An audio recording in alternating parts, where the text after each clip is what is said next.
You're darned if you do and you're darned if you don't. This video is brought to you by The Officer Tatum Store. The Officer Tatum Store. Get the merch link in the description section. Like and subscribe to the channel. Hit the bell so you get notifications anytime I go live or make a video. Make sure you still subscribe to my channel. Hit that join button so you can join the Tatum Squad. Like this video, comment on this video, share this video. Let's get into this. And before we start, shout out to my book, Beaten Black and Blue. My new book is coming out. Get that link in the description section. I'll have the signed copies available on my website. Now, let's talk about this police incident involving Andre Hill. We know that this is another incident that they're going to bring to light because one person is white, the police officer, and the victim in this situation, based on the information we have, is black. And so they're going to make it a racial thing, and I don't believe it has anything to do with race, and it never has in most of these situations. Now, many people in the media are going to tell you the police officer is wrong and he was trying to hide when he was using the body-worn camera, and whatever the case may be. B. Tatum is here to explain it to you and give you information that these knuckleheads ain't never gonna give you because they have a vested interest in lying and deceiving the people. Let me give you the first sign or evidence that I have that something is shady about this situation is that when you see attorney Crump, Benjamin Crump, show up on the scene, you know it ain't up to no good. You know that the police officers are probably right and they're trying to get a payday by jumping on these high-profile situations. So let's get to the body-worn camera footage because I want to show you guys exactly what I'm talking about. You can make the judgment for yourself. I'm a former police officer. I've been in situations like this numerous times. Other people haven't. So I'm just telling you, I'll be the best judge of giving you preliminary information so you can make your own decision. Let's go to the film. So this is the film. I say film. This is the recording or the body-worn camera footage. Now, let me set this up. The police were called because there was a gentleman in front of the complainant's house. He's not involved. He complained. He called the police because the gentleman was in front of his house, car running, turning it off, running it, suspicious. That's all it was. They go and follow up with the suspicious behavior. It's now in the evening time. They approached his house, and initially the officer did not have his body-worn camera turned on. Now, the body-worn camera is set up to where it has so let me explain it this way. It's always recording. There's a playback, so it's always recording. When you push the button initially, it's going to record and save 60 seconds before you push the button. The reason that they set the device up like this, in case you find yourself in a situation that is immediate, meaning you're driving down the street in your car and something crazy happened, and you don't have time to know to push your body-worn camera, so it'll go back 60 seconds so you will cover all of these things in exaggerated situations. Also, if you're in the heat of the battle and you're fighting for your life, you don't have time to push the button in the middle of your chest. So if you can find time to push it within a minute, it'll capture the entire situation. It's clear to me, and I'm going to show you on the video, that this officer wasn't trying not to push his body-worn camera. It just so happened that the situation happened quicker than he could react to it, and that's why it wasn't on based on the things that I've seen. But let's roll the film. So the video starts out with them getting out of the car. They're now going to approach a house that does not have any lights in it, at least in the garage area, and it's complete darkness. So I'm going to speed y'all up a little bit because they take it too long. As you can see, they're approaching the house. It's completely pitch black. This is not the movies. They don't have, X-ray vision. So they don't see anybody.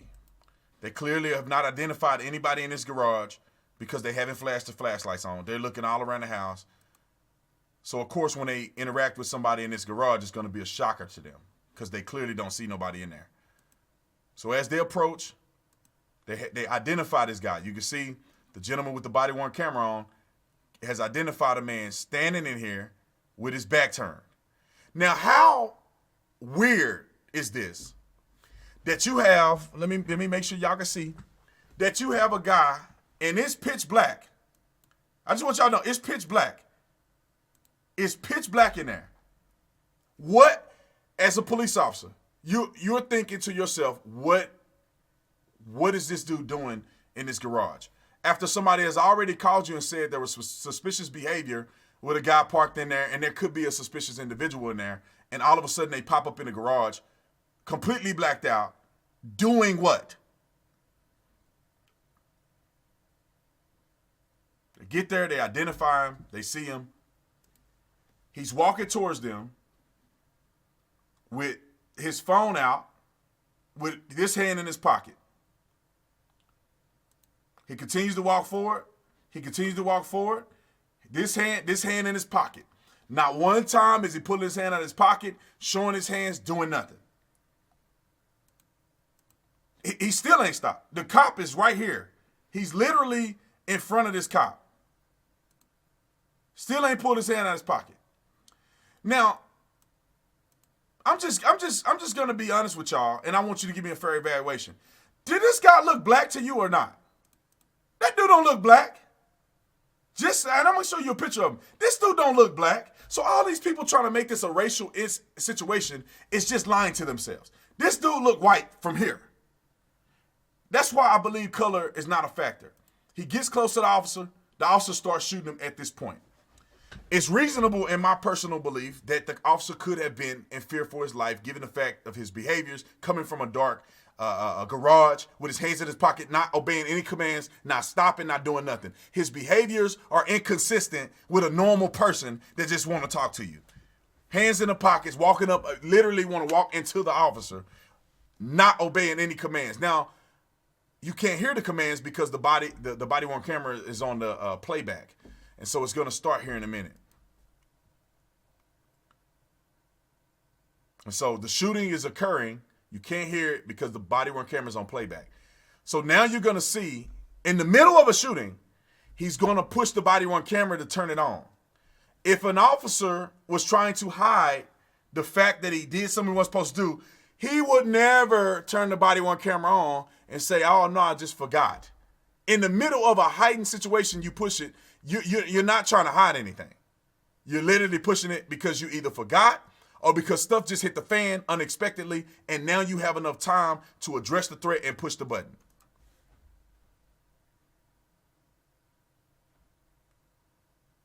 That's when he turned it on right there. I think he reached down and pushed the button.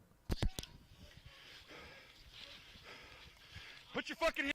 Now you can hear his voice, and I want y'all to listen. Listen to his breathing. Hands out to the side. Hands out to the side now. You hear that heavy breathing? I'm gonna play it for you. I'm gonna play it back for you. Put your fucking hands out to the side. Hands out to the side now. Heavy breathing. He's giving commands. It is reasonable to believe that this officer believes he had a gun and that he's involved in a serious situation. Heavy breathing and him giving him commands. And he sounds pretty serious about his commands. Roll to your stomach now. Yeah. Hey, don't get fucking close. I can't see his fucking hand. He's clearly amped up. Now, I didn't curse when I was on duty. Each his own. He's clearly amped up. He's clearly giving commands to other officers and telling them, don't get too close. I can't see his hands. This officer, for whatever reason, believes that this guy was a deadly threat and that he still has a gun underneath his body. Get your hand up from underneath you now. We got a medic coming. It is maybe a minute in, 30 seconds into the shooting potentially, and he's calling for a medic. Those people who are saying that this officer had no regard for life and that they didn't help him immediately call for a medic. To me, that's pretty quick. He was calling for a medic. He pushed the body-worn camera. It doesn't seem like this is something, a cover-up, or that this officer is trying to do something malicious.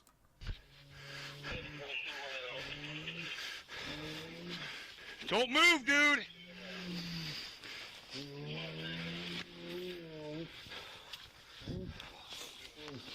Fuck.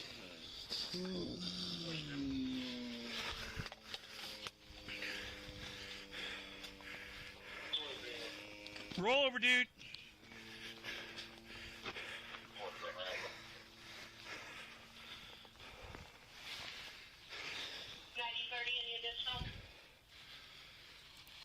So it goes on. He obviously shot him. The body-worn camera goes on. I'll put a link to it. He gets back to the car. He does, and then they do an interview, the same old stuff that they do with police officers. So my take on this is that I think that the officer will have an argument in court. Do I think he's going to win? I have no idea. There's two ways to look at this.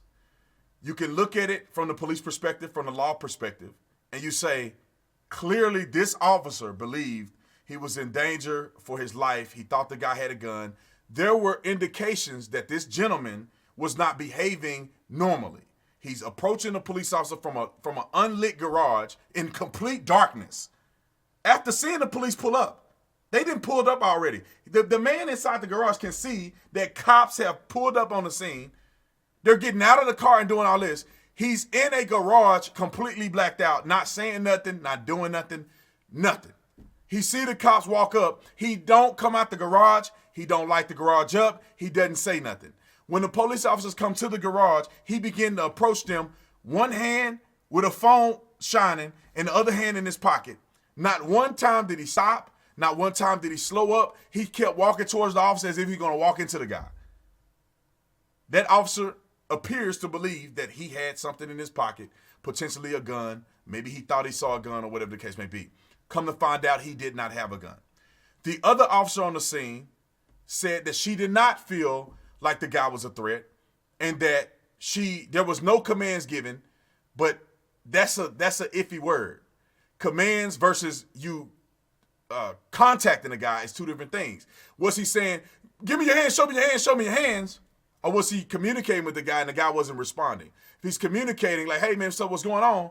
And the guy's not responding, that's similar to what we would consider a command, meaning that I'm trying to get this guy attention. He's not talking, he's not responding, he's not doing anything. He's approaching me with his hand in his pocket, and at any minute, it can go south.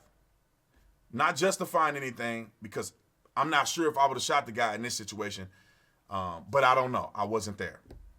But the argument is going to be that she said she didn't find him as a threat. There was no significant commands that were given, and that she thought the guy was just going to walk out and talk to him, which to me sounds like two different scenarios going. Either she's completely incompetent and she's not perceiving a threat at all, or she had a different perspective than what he had. She's standing over here, the other guy's standing over here. Where's her body-worn camera, which nobody has shown? I don't see it, can't find it. Did she have her body-worn camera on? So if she don't have a body-worn camera on, never turned it on, maybe that's going to be a struggle to believe that she's telling the truth, or that she had more integrity than that guy who got into a shooting and turned his body-worn camera on, knowing that it has a 60-second playback. He's not trying to hide anything. He knows he has a 60-second playback from my perspective. But they've charged this man with murder. The chief want him arrested. The mayor want him to be taken down. And everybody's saying it's because the guy's black. It's a black shooting. And Crump is on the scene. But I want to show you guys a picture of this guy. And I want you to tell me if you think this guy looks black or not. Let's do a little test. Does this guy look black to you or not? And when I saw pictures of the guy, he don't necessarily look black. Let me grab a picture of this gentleman. What's it right here? Him and his girl. Let's go to the picture. This man don't look black to me. If he said he was white, I would believe him. If he said that he was Puerto Rican, I would probably believe him. If he said he was black, obviously he's mixed. He's not full black. I would probably believe him. You look at any of these pictures. If that guy said he was a white man, if you said this guy was a Hispanic or a white guy, this guy was a white guy, I would believe you. I would believe him if he said he was white. Just look like a white dude with swag. Just like whoever this is, probably his family member, she looks white. Now, let me tell you this. If you tell me that this guy, only looks black, you can only, in the nighttime, this person's glowing white skin will somehow make you automatically think he's black. He got blue eyes. Come on, man. Like, we need to stop it with this racial BS. Evaluate if the cop was right, if he was acting within the policy. Evaluate if the gentleman's behaviors were totally fine or necessitated a response. And stop with the race baiting. Because there's no way they knew this guy's ethnicity. They shine a light on him. He got blue eyes and fair skin. And they go, you're a black man. I'm going to shoot you. Because I want to. These are the things that I feel like are necessary for me to say. I probably missed something in the scope of it. I'm probably going to make another video if I find out that I missed some things. You let me know if I missed something. Comment in the comment section. Like and subscribe to the channel. Visit the Officer Tatum store and also get my book, Beaten Black and Blue. Beaten Black and Blue. The book link is in the description section. It will be available for pre-order soon. I love you guys. Thank you. I'll see you on the next video.